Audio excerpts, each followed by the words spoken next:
The local economy news ചാനലിലേക്ക് ഏവർക്കും സ്വാഗതം.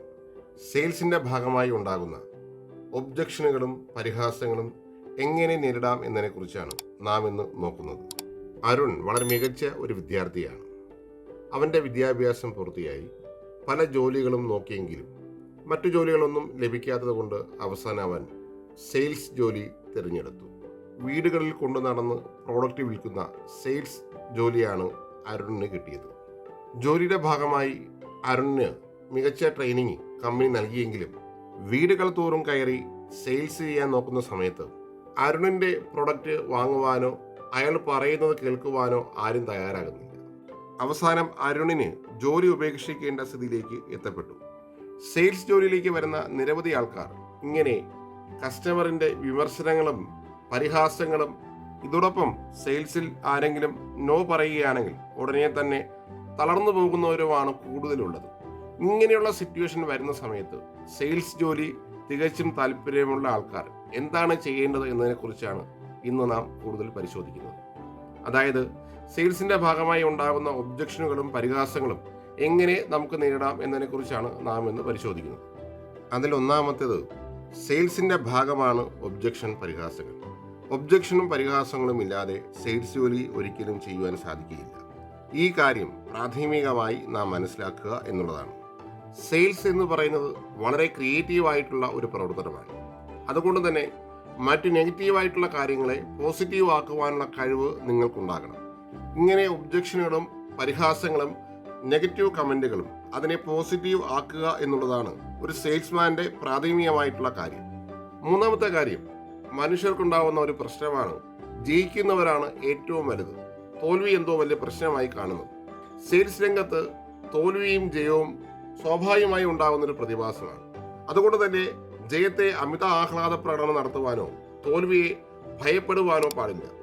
എപ്പോഴും ഒരാൾക്ക് വിജയിക്കാൻ സാധിക്കില്ല, എപ്പോഴും പരാജയപ്പെടുവാനും ഒരിക്കലും സാധിക്കുകയില്ല. ഒരു പരാജയം സംഭവിക്കുമ്പോൾ ആ പരാജയത്തിൽ നിന്നും പാഠം ഉൾക്കൊള്ളുകൊണ്ട് എങ്ങനെ അടുത്ത് വിജയിക്കാം എന്നതിനെക്കുറിച്ച് നാം എപ്പോഴും ശ്രദ്ധിച്ചുകൊണ്ടേയിരിക്കണം. മറ്റൊരു കാര്യമാണ്, കുട്ടിക്കാലത്ത് തന്നെ പലരുടെയും പ്രശ്നമാണ് ചോദിച്ചു കഴിഞ്ഞാൽ ഉടൻ സാധനങ്ങൾ കിട്ടിയില്ലെങ്കിൽ പരിഭ്രമിക്കുക എന്നുള്ളത്. വീണ്ടും ആ സാധനം തന്നെ ചോദിക്കുവാനും അല്ലെങ്കിൽ ചോദിച്ച് നേടുവാനും വേണ്ടിയിട്ടുള്ള ഒരു കഴിവ് ആർക്കും തന്നെ ഉണ്ടാകാറില്ല.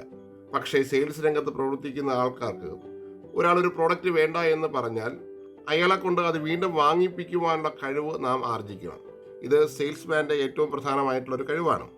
മറ്റൊരു കാര്യം, പലപ്പോഴും ഒബ്ജക്ഷനുകളും പരിഹാസങ്ങളും നേരിടേണ്ടി വരുന്ന സമയത്ത് അതിനെയൊക്കെ പോസിറ്റീവായിട്ട് കാണുകയും അതിനെ സമർത്ഥമായി നിങ്ങൾക്ക് എങ്ങനെ അനുകൂലമായി ഉപകരിപ്പിക്കാം എന്നതിനെക്കുറിച്ച് നാം നോക്കുകയും ചെയ്യണം. അടുത്തതായി, സെയിൽസ് എന്ന് പറയുന്നത് ഒരു മൈൻഡ് സെറ്റ് ഗെയിമിൻ്റെ ഭാഗമാണെന്ന് നാം മനസ്സിലാക്കുക. ഒരു കസ്റ്റമറോ അല്ലെങ്കിൽ ആരെങ്കിലും വിമർശിക്കുകയാണെങ്കിൽ അതിനെ ഭയത്തോടു കൂടിയല്ല നാം നേരിടേണ്ടത്. അതിനു പകരം പ്രോഡക്റ്റ് നോളജ്, നല്ല പെരുമാറ്റ രീതി, ശബ്ദം, പ്രസന്റേഷൻ തുടങ്ങിയവയുടെ സഹായത്തോടു കൂടി മികച്ച രീതിയിൽ അവതരിപ്പിച്ച് അയാളെ നിങ്ങളുടെ കസ്റ്റമർ ആക്കുക എന്നുള്ളതാണ് നിങ്ങൾ ചെയ്യേണ്ടത്. മറ്റൊരു കാര്യം, ഒന്നിനും നിങ്ങളെ തടയാൻ കഴിയില്ല എന്ന് ആദ്യം സ്വയം വിശ്വസിക്കുക.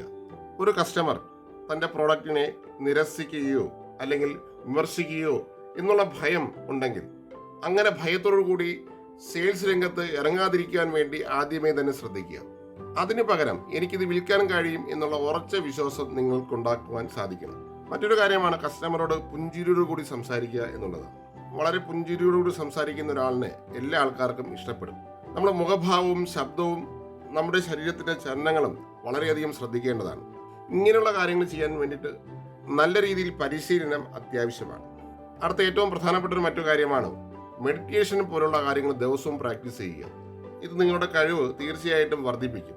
അതുപോലെ തന്നെ നിങ്ങളുടെ പ്രോഡക്റ്റിനെ കുറിച്ച് വ്യക്തമായ പ്രോഡക്റ്റ് നോളജ് ഉണ്ടായിരിക്കണം. ഇതിനുവേണ്ടി സമർത്ഥമായി പഠനത്തിന് വേണ്ടിയിട്ട് മാറ്റിവെക്കാൻ വേണ്ടി തയ്യാറാകണം. ഇത്രയും കാര്യങ്ങൾ ചെയ്യുകയാണെങ്കിൽ നിങ്ങൾക്ക് തീർച്ചയായിട്ടും ഒബ്ജക്ഷനുകളെയും പരിഹാസങ്ങളെയും നേരിടുവാൻ സാധിക്കും. സെയിൽസിനെ സംബന്ധിച്ചുള്ള മറ്റൊരു വീഡിയോയുമായി നമുക്ക് വീണ്ടും കാണാം. അതുവരെ ഗുഡ് ബൈ. Thank you.